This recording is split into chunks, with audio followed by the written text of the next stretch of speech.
You're listening to the NASM-CPT Podcast with Rick Ritchie, the official podcast of the National Academy of Sports Medicine. Welcome to the NASM-CPT Podcast. My name is Rick Ritchie, and today we're going to be talking about our third part when it comes to programming and understanding periodization. So with our periodization, we've got these three different kind of tiers that you would go through. So this macro cycle, which is the big version, the big picture of what your goals are, what you're trying to do. Mesocycle is about 4 to 6 weeks, and a microcycle is looking about every week what it is you're going to do. And your program is what makes that up. So that could be part of your routine, which is routinely putting in specific exercises. Routine is also like what time of day you work out and how long you work out. That's your routine. But your programming is a little bit different. It might include your exercise selection. It's going to be your rep range, all the acute variables that you're dealing with. But what we're also looking at is what are the differences in programming? And there are a lot of different programs that you can go into. People a lot of times will do split routines, and split routines are great, but there's a sticking point where people find split routines and they just do split routines. And that is not good programming. It's a good program, but overall that has to shift. There's got to be some change that's made. And so what we're looking at is also kind of the idea of when it comes to performance measures, we'll look at a few things with programming and what linear programming looks like. What is undulating programming? What are some of the different concepts that we see out in the world of fitness and strength and conditioning that people are utilizing in order to maximize performance?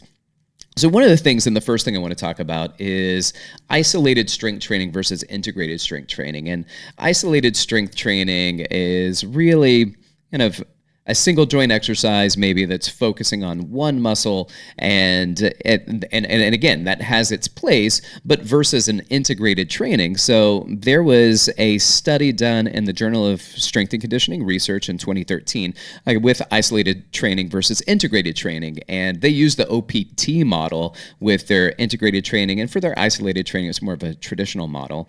And when they compared the effects of those two over an 8-week period, then they measured muscle strength and endurance. They measured power, output, speed and agility, movement quality, and flexibility.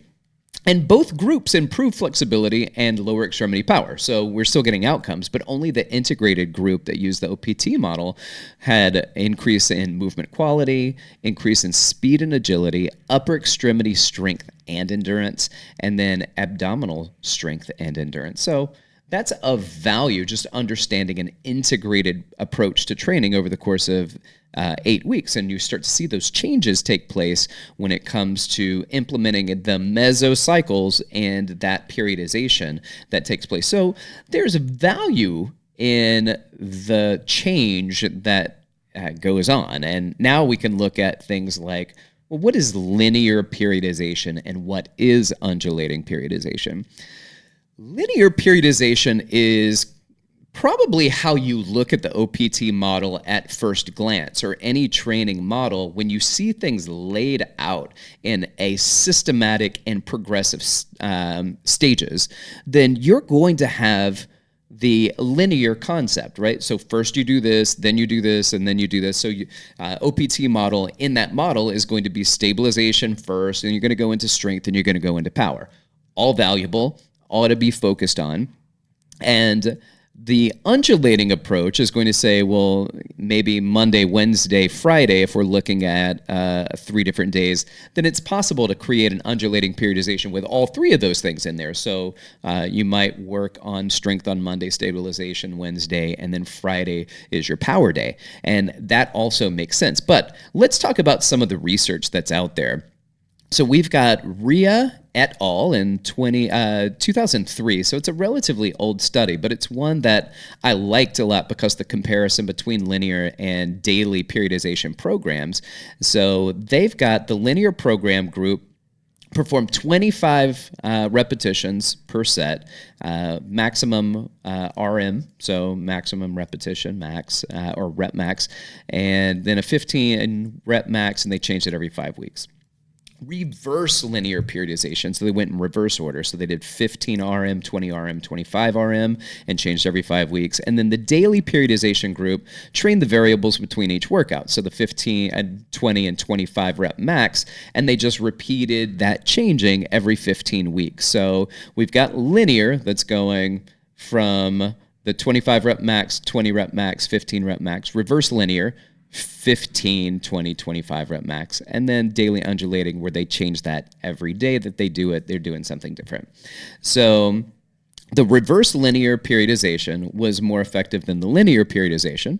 And then the daily undulating treatment had more for the increase in muscular endurance. So this is pretty interesting. And what we're looking at, the linear and reverse linear periodization, those variables that are changing in there, 15 to 25 reps, they're all still endurance-based variables. Same thing with the daily undulating. They're still endurance-based variables.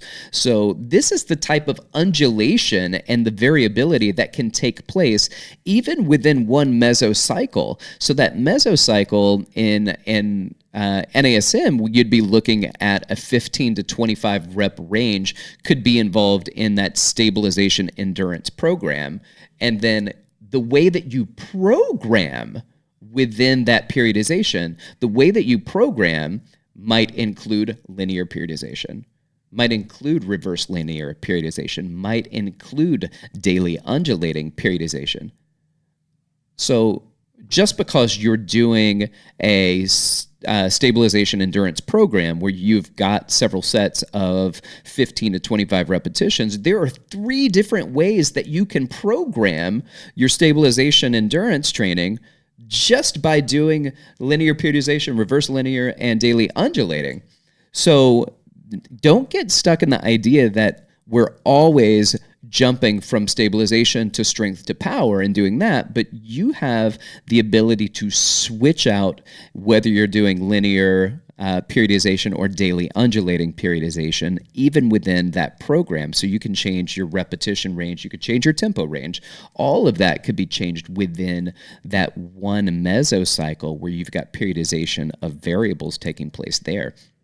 So I like this idea that you can make some changes within any level that you're working with. And some variables people are going to look at, well, what if I want hypertrophy? And I think that, this is also something good to look at. We've got Rhea, who's the same person with another group of people in the Journal of Strength and Conditioning, doing a linear versus undulating program. And the linear periodization group performed sets of 8 repetitions, so an 8 rep max, during weeks 1 through 4, 6 rep max, 4 through 8, and a 4 rep max during 9 through 12 weeks.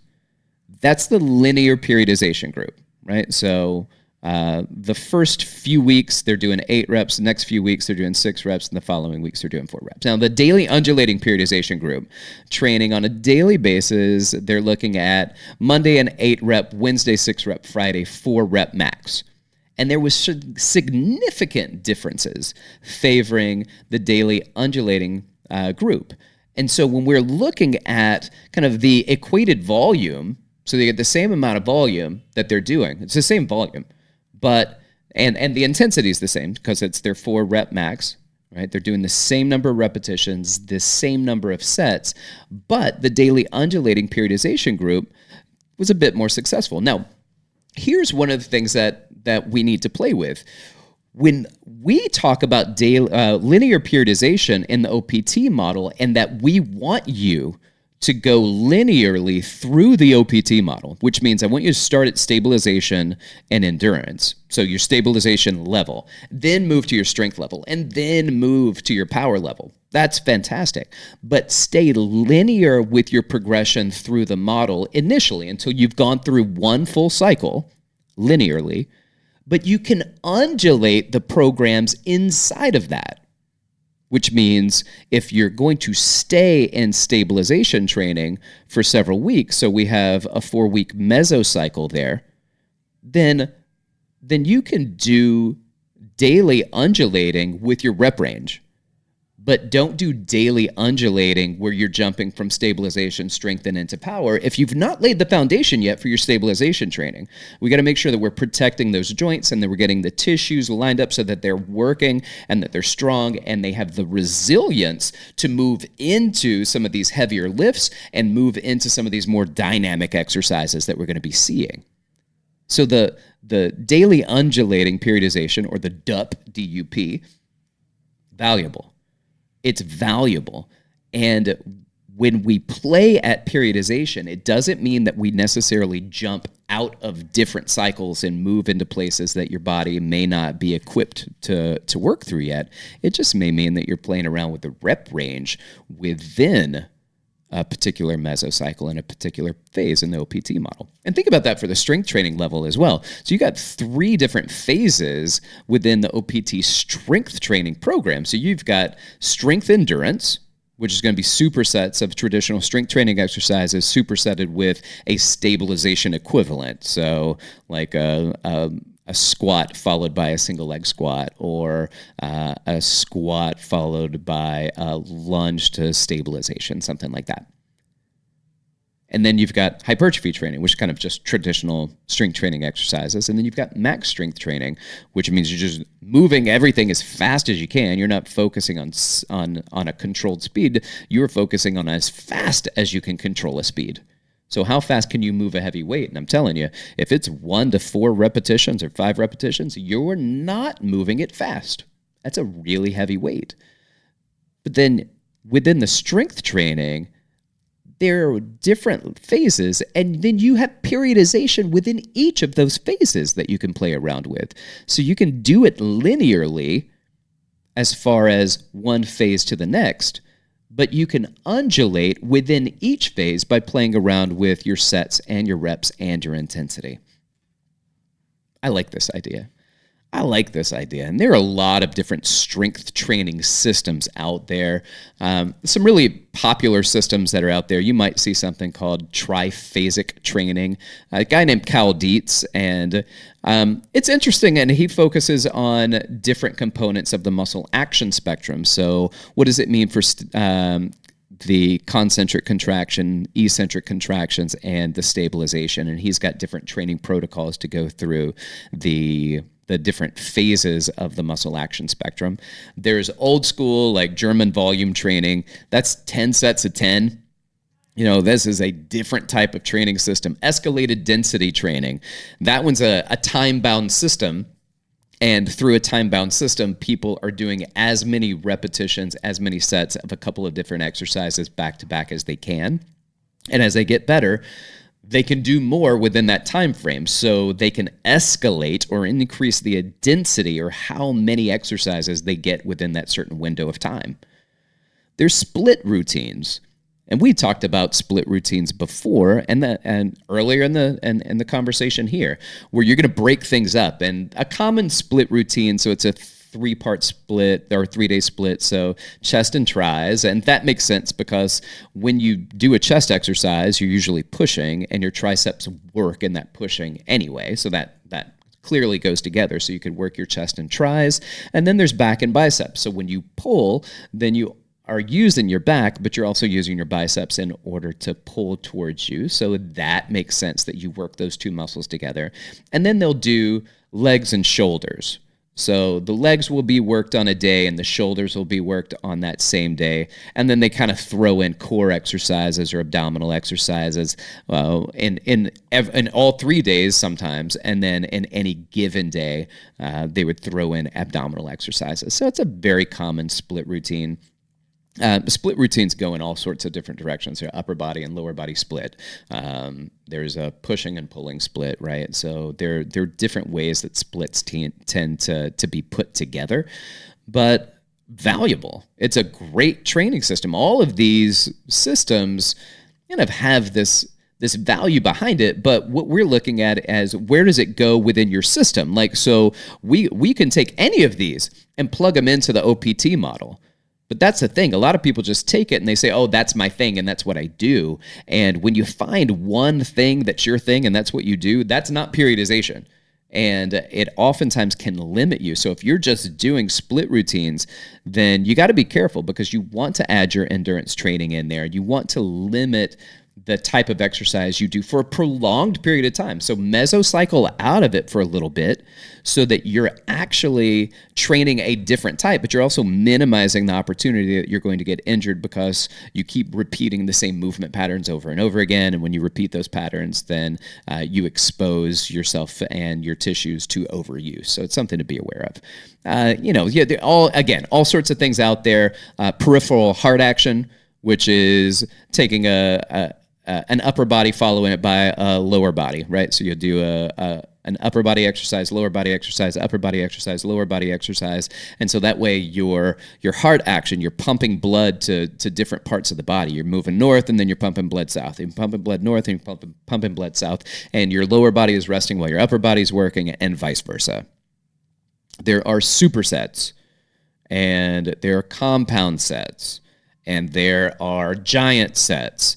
And there are a lot of people out there that confuse all of those.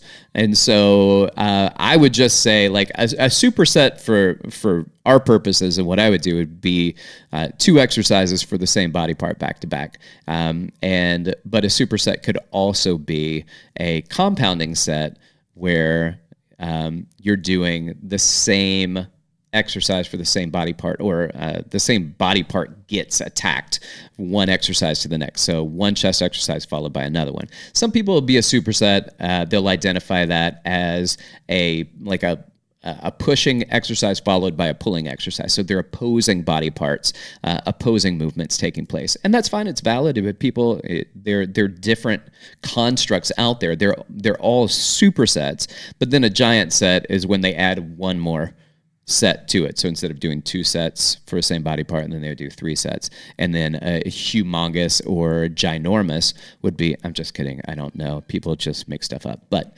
if you wanted to add a 4th set in there, you could. I just got to, again, point out if you were doing an exercise to the point of beyond fatigue, you've already hit fatigue. You've already hit your training adaptation. There's no reason to keep beating up on it. You're not going to get more out of it once you start to elicit a training effect. So doing too much is exactly that, too much. And then think about when we're doing exercises, we're not just looking at these kind of split routines. You can also add in circuits. And circuits, if you go, sometimes we'll call it a circuit. What we'll do sometimes is there's a vertical programming that you'll go through. And so you kind of list out all the body parts that you want to hit and then tackle each one of those. So there's this vertical line, and then there's some horizontal line, right? And so a horizontal would be chest followed by chest followed by chest. A vertical training system would be picking out your body parts and say, okay, well, I'm going to do chest, and I'm going to do back today, and I'm going to do shoulders today, I'm going to do legs today, and I'm going to do core today, and cycle through all of those vertically, take your break, and then cycle through them again. So it's a type of circuit that would be set up. So it's an ability to move through that circuit training. And there's, again, 5x5 training or power hypertrophy adaptive training. There are so many things. There's so many things out there. Here's an interesting one that's out there that I don't suggest you just do, but there's some crazy research coming out on blood flow restriction training. And the current evidence really suggests that the addition of the blood flow restriction to dynamic exercise training is pretty effective in augmenting changes both in size and strength. And there are physical therapists who are now using blood flow restriction. So they add a cuff and they restrict blood flow, and they do higher repetitions, and they're not going at a max rate. It's pretty much an endurance type training program. But when they do that endurance type training program, they're still getting strength gains and size gains from doing a more endurance type training program, but with the blood flow restriction. So it's kind of restricting blood flow with this cuff. Anyway, don't makeshift this. All right. Don't say, hey, I heard on the NASM-CPT podcast that you need to tourniquet while doing bicep curls. That is not what you heard here. You did not hear that here. So don't start putting that into action if you think that that's what you heard. It definitely isn't. But there are people who are performing with blood flow restriction. And there are cuffs that are made available to personal trainers that are out there. And you go through a training, and then personal trainers are implementing them with their clients. So there's some possibilities there. And then one more piece of research on linear versus undulating is by Harries, Lubens, and Callister, 2016, from the Journal of Science in Medicine and Sport. And it was a comparison of resistance training progression models on maximal strength in sub-elite adolescent rugby union players. And on the lower body, linear periodization and daily undulating periodization significantly increased over the control group. That makes sense. Control group is the group that didn't do anything, so good. But the DUP, or the daily undulating periodization group, showed better results than the linear periodization. Upper body, no significant differences between linear and the DUP group. So lower body, significant difference. Upper body, they didn't see significant differences. I thought that was interesting. And then Miranda et al. And the Journal of Strength and Conditioning, 2011, they were looking at the effects of linear and DUP on resistance training for max and sub-max gains. Statistically, there was a significant difference between the periodization models in favor of DUP, which supported more of the gains that you would see in the maximal versus the sub-maximal versus what you would see in the daily undulating periodization. And then there's just so many ideas that happen within periodization. I'm certainly not going to try to tackle everything, but I wanted to get it like a high level view. So you're looking at it from 30,000 feet going, man, there's some stuff out there, and we haven't even really touched the surface of it. Like, we haven't got down and dug into anything. But the ideas behind periodization, how periodization works, how it fits into how you're programming your periodization, right? So what goes inside of it, and how all of these can routinely be put in. How do you fit them into your system? That's what we're looking at. That's what I want you to consider as you're putting together your programs for your clients, and how you start implementing all of these things into the NASM-OPT model, because the OPT model is a great guide of this is what we do, and it's not necessarily how we do it, right? So there's so many different ways that you can plug into the OPT model and make the OPT model work for you, and it's not linear. Right? It's good because you can start changing between stabilization, strength, and power in your undulation. You can undulate within linear, within strength, within power. So play with it. Program it. Put it together for your clients. Put it together for yourself first. See how it works with you. See what you like about it, how you feel, how you vibe with it, and then start applying it with some other things. So thank you. Thank you so much for listening to the NASM-CPT podcast. I look forward to talking to you next time around.